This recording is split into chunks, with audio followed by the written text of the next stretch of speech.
Pastor Laura told me she was proud of me because today we're going to the Old Testament. And it's not that often that I go to the Old Testament. Usually I stay around the New Testament. But this morning we're going Old Testament. And I believe that the Old Testament, as the New Testament tells us, is there as an example for us. We're told that the things that happened that were recorded for a reason, and it was recorded so that we could learn, from it.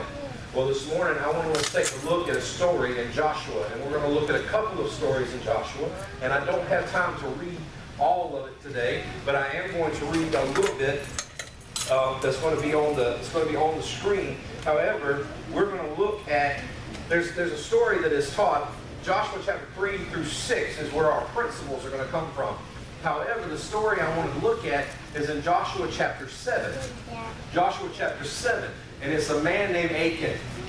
Okay? It's a man named Achan. And I'm not going to read it right now. If you get a chance, go home, read it. Phenomenal story. Wonderful story. But Achan was an Israelite. He was in the army. He was a warrior. He was a fighter. He was there for the destruction of Jericho. This was a man who went in, who fought, who defended, who conquered. This was a man he was a great man. He was a great man. Well, he ends up, he goes into Jericho, and God had given specific orders for everything in Jericho. The Israelites were told what to do with the people. They were told what to do with the animals. They were told what to do with the gold. They were told what to do. Everything in Jericho was to belong to God. Okay? There was a principle there. It's called a first fruits principle, which also deals with finances, but we're not talking about that. But the principle here was everything that they conquered to begin with belonged to God. Well, Achan, however, got it in his little brain that some of it should belong to him. Some of it should belong to him. And see, he took some of it, he hid it in his tent, he buried it under some things, and the next time they went out to war, they lost. Now, a lot of people focus on Achan and the fact that he took something. That he took something that belonged to God. However, I don't believe that the biggest issue was Achan taking something that belonged to God. Because all of us do that.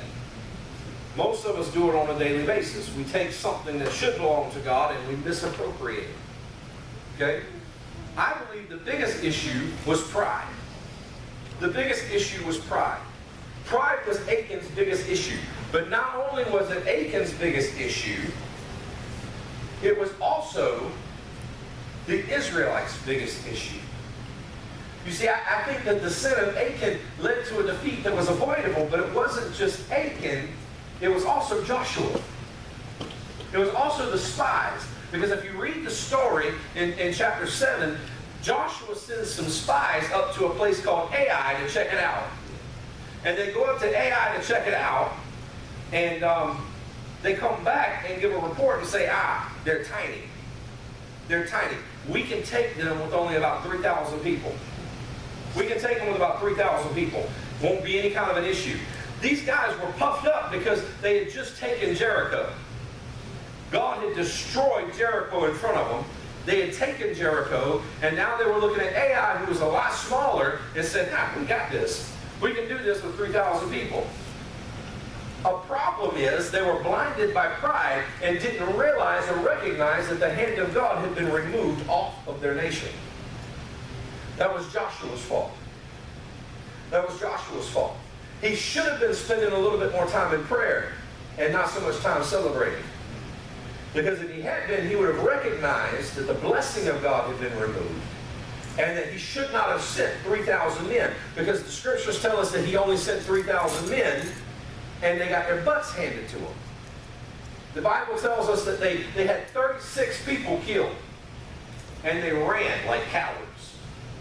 36 people out of 3,000. Only a little over, just barely over 1% of their people died in battle. And the scripture tells us that their confidence became like water. They lost every bit of confidence that they had. And the reason was because their confidence was in themselves.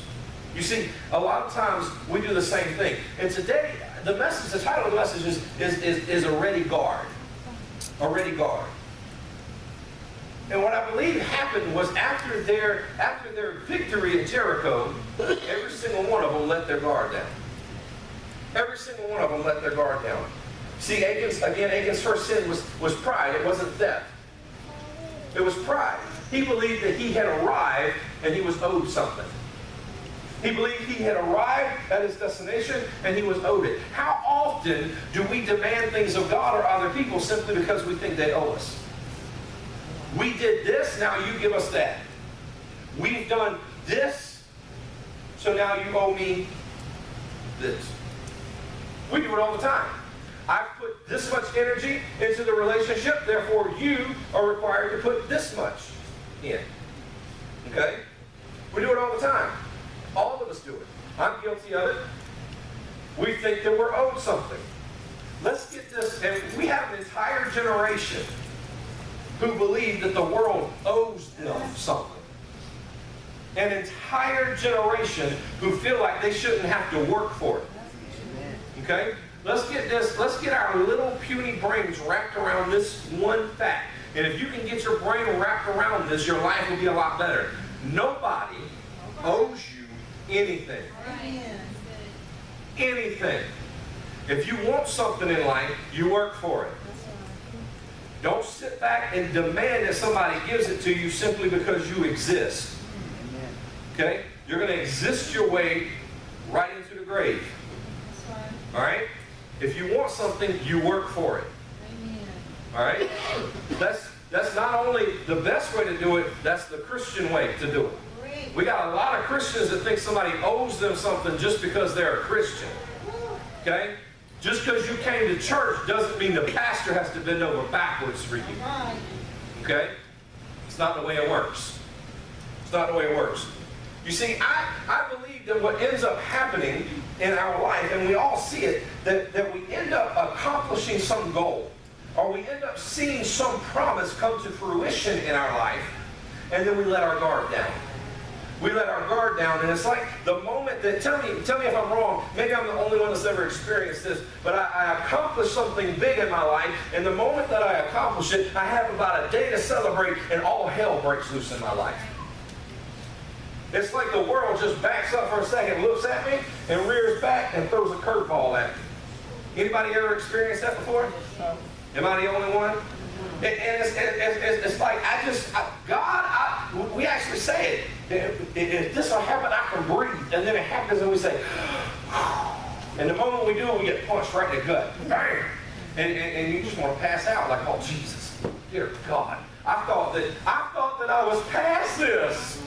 Anybody ever said that before? I thought I was past this. God, why? Why? I thought I was grown up. That's why. Because you thought you were grown up. You let your guard down. You let your guard down. You take any kind of a marriage that has struggled or that has gone through something, and all of a sudden they have a great season, their guard drops, and the devil comes in and smacks them upside the back of the head like, gotcha, sucker. Okay? That's the way it works. You let your guard down, the world falls down around you. Okay? That's the way it works. You're not exempt from that just because you love Jesus. The world doesn't owe you anything. I had a great victory, therefore the world must stop and give me a breather. I don't think so. You had a great victory, therefore the world says I'm going to destroy you. Okay? That's the way that it works. You see, I believe that in order to survive our promised lands, okay, in order to survive our accomplishments, in order to survive our victories, there's 4 principles that we must adhere to. There's 4 principles. In order to maintain a ready guard, in order to be ready for anything that's thrown at us, there's 4 principles, and that's found in Joshua chapter 3 through chapter 6. And the first one, we're going to find it in Joshua chapter 3, verses 14 through 15. It says it, so when the people set out from their tents to pass over the Jordan, with the priest bearing the ark of the covenant before the people, as soon as those bearing the ark had come as far as the Jordan, and the feet of the priest bearing the ark were dipped in the brink of the water. Now, the Jordan overflows its banks throughout the time of harvest. The waters coming down from above stood and rose up in a heap very far away. Now, here's what I want us to let's look at. it explains something to us. It says that the Jordan overflows all its banks throughout the time of harvest. The Jordan's not a tiny river. It's not a tiny river. And here we are at the peak of harvest, in which this river is not just flowing, it's overflowing. It's moving rapidly. And now you have an entire nation coming up to it. And God's told them they have to cross it into the promised land. They have to cross it into the promised land before they can rest at all. They're looking at this river. It's flowing quickly.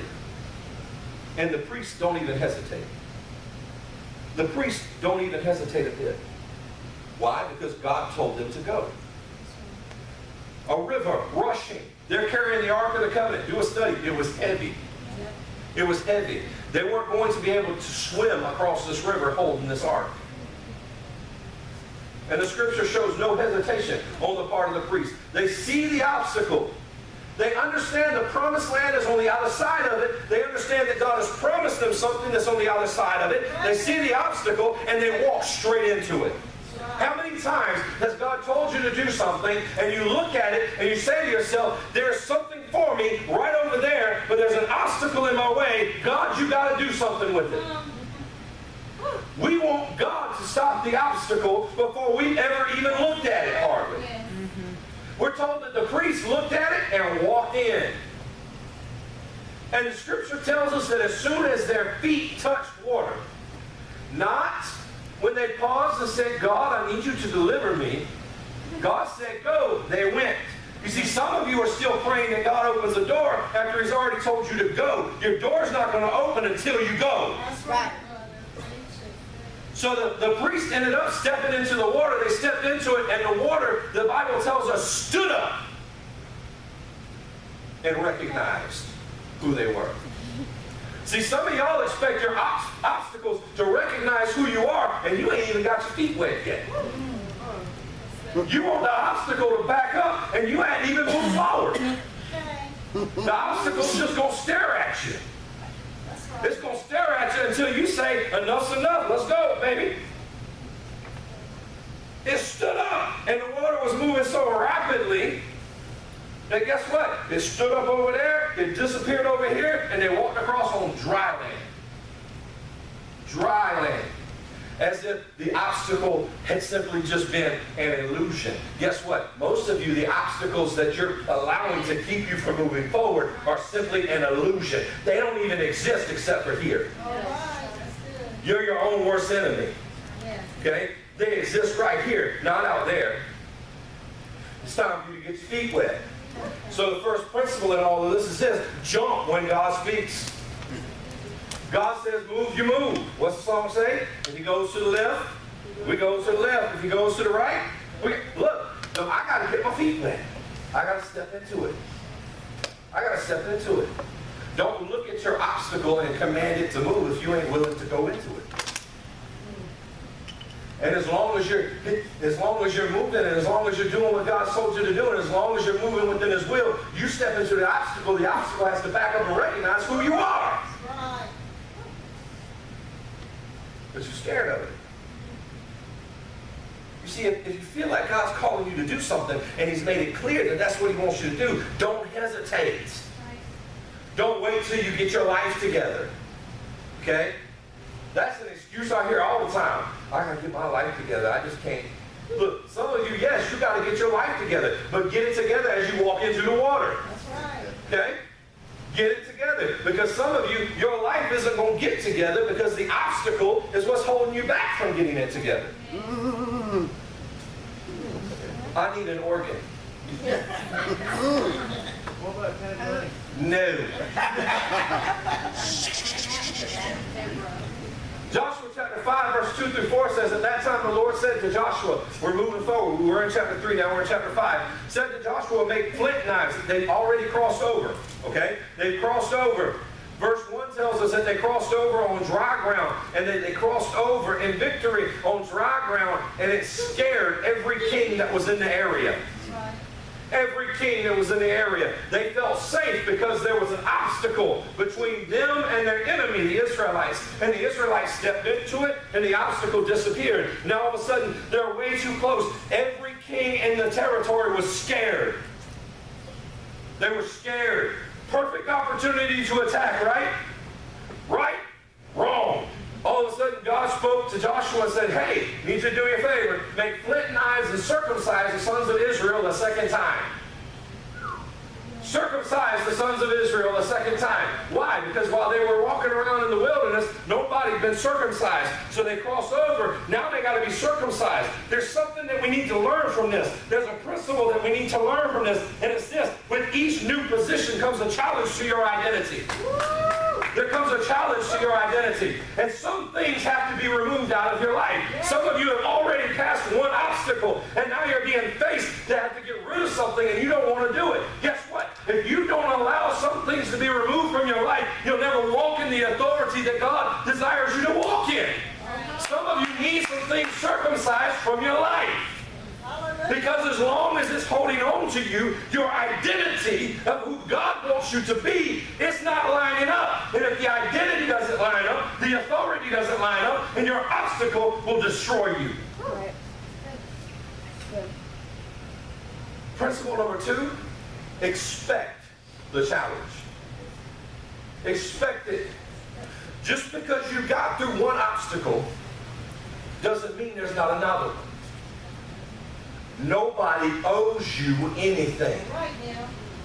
Just because you won one victory doesn't mean there's not a bigger battle on the other side. That's right. See, Christians have this whole mentality that I'm going to pray about it, and I'm going to be good, I'm going to win this fight, and then this coast is clear, I'm good to go. Christians are stupid. You win one battle, you've got another one.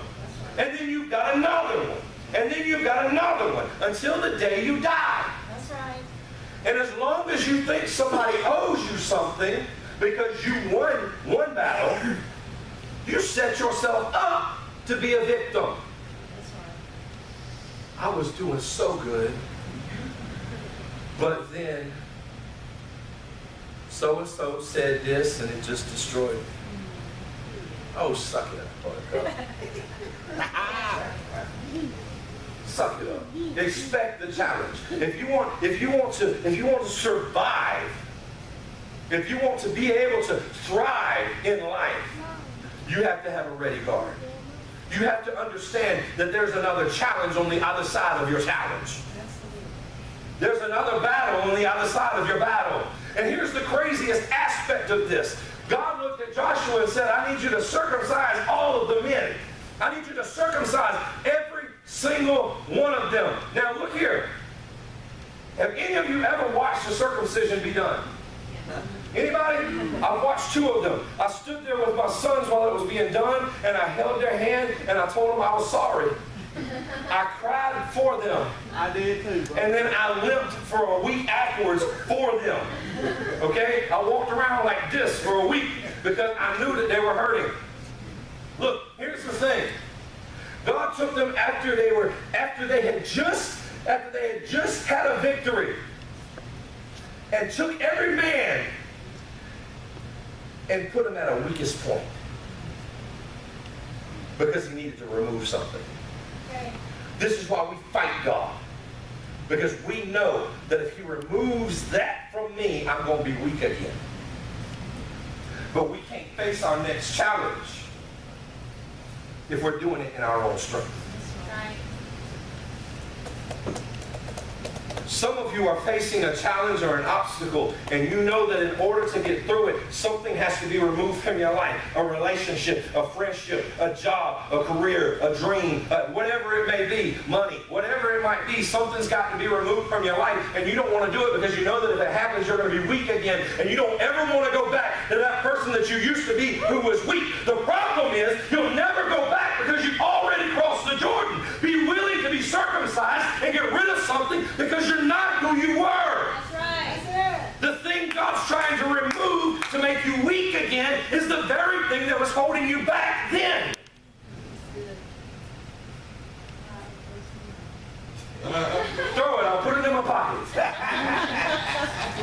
Stupid. Expect the challenge.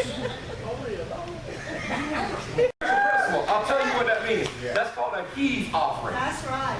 Okay, it's called a heave offering, for those who might not understand. And what it is when somebody speaks something into your life that means something, okay? When they speak something into your life that means something, you heave an offering at them. Okay? I've done it. It's fun. Okay?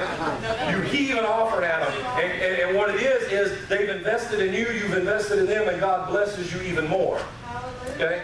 Y'all ever watch TV and you see people run up and they throw money on the altar? It's called a heave offering. Okay, that's what that is. It's a heave offering. They invested in you, you received it, now you invest back. Okay, it's an immediate investment. It's an immediate return. Okay, why did we do that? Thank you for the dollar. All right. Joshua chapter 5, verse 11 through 12 says this. And the day after the Passover, on that very day, they ate the produce of the land, unleavened cakes and parched grain. And the manna ceased the day after they ate of the produce of the land. It ceased the day. Here's the principle you have to understand with this. Know your provider. Know your provider. Because of this simple truth here. A new challenge requires different provision. And that which sustained you previously will no longer suffice. It will no longer suffice. That which held you and maintained you prior is not going to work anymore. And the problem is, we all of a sudden have a victory, and God cuts off this provision because He wants to open this provision, and we're too pissed off and whining because He shut off that provision to see what else He's giving us. We're still living in the past saying, God, I need that, when He's saying, no, you've had enough of that, you need this. And we hold on to that for so long that we lose this. That's right.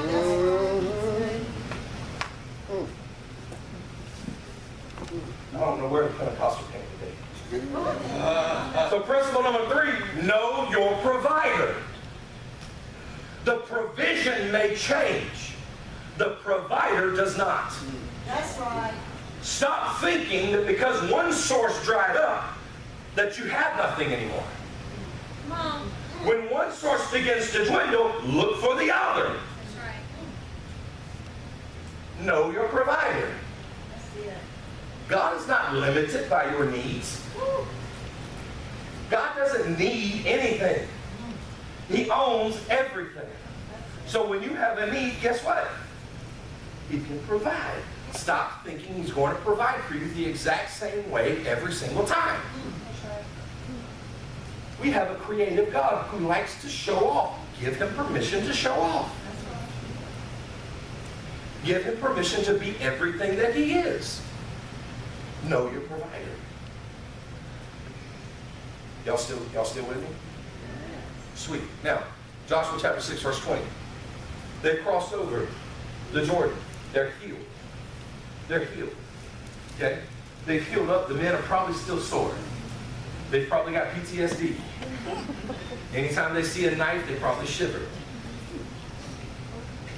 They've all of a sudden, one source of provision has dried up, and God has revealed another source of provision. And now they stand before the greatest city that they've ever seen yet. Jericho.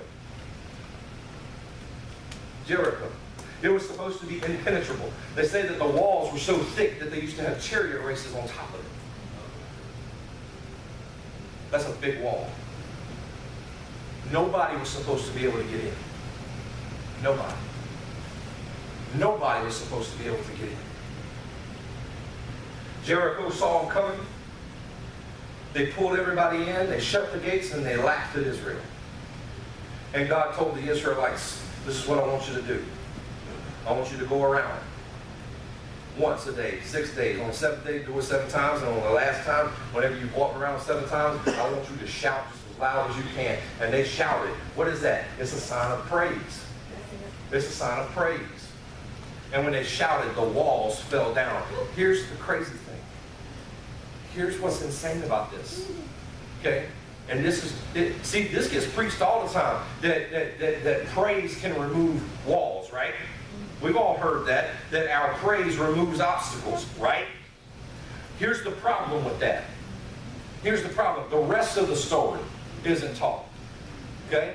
The rest of the story is not taught. What's it say? With a great shout, the wall fell down, so that the people went up into the city, every man straight before him, and they captured the city. The biggest obstacle was gone. Yet they still had to fight. That's right. They still had something they had to accomplish. They still had something they had to do. God may remove some of your largest obstacles, but He will not remove all of them. He's not going to do all of the work for you. Hallelujah. Stop thinking Yes. that we serve a God of vending machines. All right. Understand that we serve a God who will do part and you do the other part. That's it.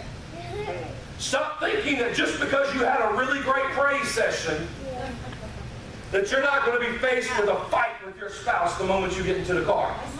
Amen on that. Stop thinking that just because you had a great praise session and you shouted and you did something, that you're not going to walk into hell on earth at work the next day. It's going to happen. Every single time. God may remove some of your biggest obstacles, but He's not going to remove all of your obstacles. He'll remove, He'll remove the things you can't remove. Oh, that's right. And make you do the stuff you can do. All right. Okay? Stop sitting back waiting on God to accomplish what you were already supposed to accomplish.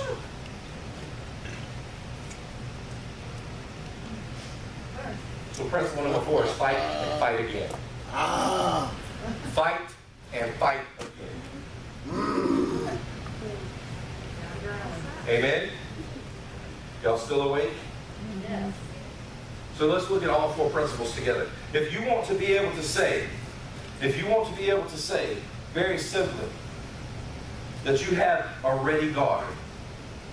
Because that's what happens. That's what happened with Achan, that's what happened with Joshua and the spies. They had these victories, and then they went in and they looked at Ai, they let their guard drop down, pride stepped in. They thought, we've already won one, everything else is good, we got this. They removed God from the equation. They said, we got this. We're good. If you don't want that to happen in your life, remember this. Jump when God says jump. So in order to hear God speak, what do you got to do? You got to be listening. Never think you've gotten to the point that you don't need to hear the voice of God. Because if you think you understand your situation is going to understand you. And there's destruction on the other side of it. Expect the challenge.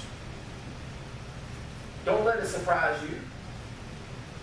That's one of the issues that you have. You get surprised by life. Look, some of you are 30, 40, 50 years old and life is still surprising you. Grow up. Stop letting it surprise you. Expect the challenge. Expect the problem. Expect the issue. You get hit with it and it destroys you because you thought that you were due for a break. Yeah, you're going to get broke. Your dad's going to get broke. Expect the challenge. Expect life to throw a curveball. Expect when you wake up to have a fight with your spouse and avoid it. Okay? Avoid it. Expect to walk into work and your coworkers be pissed off and agitated, not want nothing to do with you, and avoid it. Or whenever, here's a great one. When your kid looks at you and talks back, and says, expect them to talk back. Don't be surprised by it. Don't be surprised by it. Expect it. And avoid the whole shock of it. I've seen parents destroyed because their kids said something to them. They're like, how could, after everything I've done for them? Look, parents with children or with teenagers, understand this. Your child and your teenager is a snot-headed brat who's going to say whatever they have to say to hurt you when they're upset. Okay?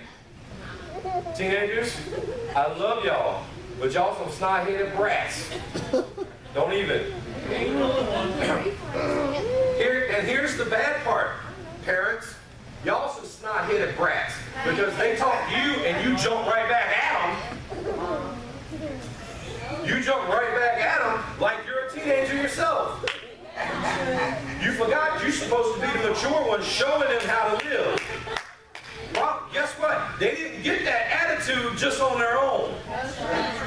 They picked it up somewhere. Okay? They picked it up somewhere. Look here. I love it. Esther's about as sassy as they come. Guess where she gets it from? Her mama.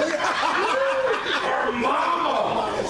Look at her. She can't deny it. Okay? She can't deny it. Yeah. Our kids pick up stuff from us all the time. Look here. I've been able to spend some more time at home lately because I made the choice to. Okay? I made the choice to spend some more time at home. And prior to this, I was a little bit concerned about my son. I was a little bit concerned about, I know I'm way out of time. I was a little bit concerned about my son because the joker was starting to shimmy. He was walking in heels. Oh, yeah. He loves makeup. He calls it cake up. It's thanks to Daytra. Thanks to Daytra talking about, you want to put some makeup on? I told him the other day, I had to tell him, I said, real men don't wear makeup. You talk about makeup. I was concerned a little bit, okay? I'll be honest. I was concerned. But I realized there was too much estrogen in the house. He had his mama and he had his two sisters. And he was just following them up. So I spent a little bit more time at home this past week. Look, I ain't never been so proud of my son. And I shouldn't have been. But I was. Look, they were watching Strawberry Shortcake. Strawberry Shortcake. They were watching Strawberry Shortcake. And it had been like 2 episodes. And he had enough. And my son did his little walk. If y'all ever seen it, he's been doing it. He slipped it up the past couple of weeks. And it's from spending time with Elijah and me. Testosterone. The Joker walked like a peacock. You talking about? And he did that little walk. He walked right over to Lily. And he snatched the remote out of her hand. Looked at the TV, pressed stop. Took the remote and tossed it down. And then she's like, "Ow!" And she goes to get it, and he picks it up again and throws it behind the chair. And I looked down and said, that's the most testosterone-filled thing I've seen you do ever. Give me a high five. Your kids pick up stuff from you. Okay? They didn't get an attitude on their own. They didn't learn their language on their own. Okay? So stop fighting with them like you're a teenager. That's right. Okay? You're giving them the ammo to use against you. Now, jump when God says jump. Expect the challenge. Know your provider. Fight and fight again.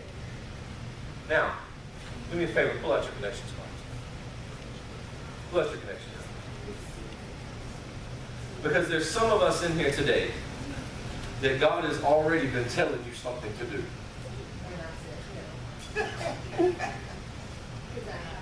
God's been telling you something to do. And you haven't done it. Because you're looking at an obstacle that scares you. You're looking at an obstacle that you don't want to do. Some of you, it may have been to start a business. Some of you, it may have been to go to school. Some of you, it may have been to initiate a relationship or a friendship. Some of you, it may have been to get rid of a friendship. Some of you, it may have been a career change. Some of you, it could be any number of things. Can I be honest with y'all this morning? I've got something that God has been dealing with me on. And I keep putting it off. For 3 years, God's been telling me to do it, and I keep putting it off. And I just started another business. And let me tell you why I don't want to do it and why I've been fighting him. Because my last business failed. And when it failed, I lost. I had to let 8 people go. I had to lay off 8 people. I lost my house. I lost all of my equipment. I lost my identity of who I was. I lost everything. And it scares the snot out of me to do it again. I'm just being honest with you. So for 3 years, I keep putting it off, and I told him no. Some of you are looking at the same thing in your life in which God's told you to do something. And you're looking at the obstacle, and you don't want to face it. But we've already seen the principle. When God says jump, we jump. Because when the priests, as soon as their foot touched the water stood up and it backed up and it recognized. Some of you have obstacles in your life that have intimidated you. That if you'll simply take a step of faith, the obstacle is going to back up and recognize exactly who you are. So what I want you to do this morning is I want you to do me a favor. If you're brave enough, and I think you all are, on this challenge, fill out this card. Fill it out from top to bottom. And on this challenge over here, where it says, this week, I commit to taking a step of faith, circle that.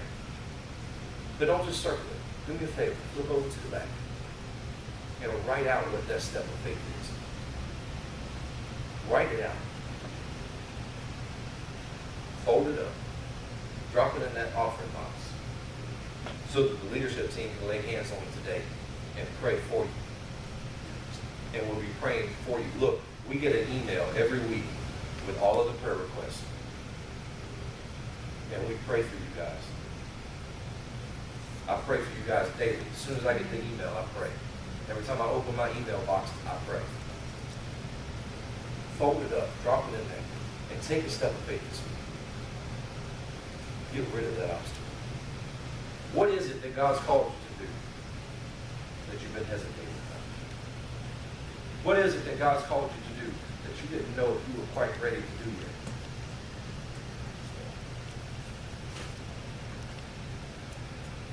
As I pray, do me a favor. Go ahead and fill that out while I'm praying. And be ready to drop it in that box. Because some of you are going to experience some unbelievable breakthroughs this week. All because you were willing to say, just jump. And when you jump, have a ready guard. Just taking a step of faith puts a target on your back. But if you can remember, expect the challenge, know your provider, fight again, you'll be able to stand up. Amen? Let's pray. Daddy, I thank you for this. I thank you for the opportunity to come here and to worship you with my family. I thank you for the opportunity to jump into your word and find principles for making our life line up with your will. I ask that you will give us the strength to take the step of faith that we need to. You are an incredible God. Help us to become your incredible. And everybody say,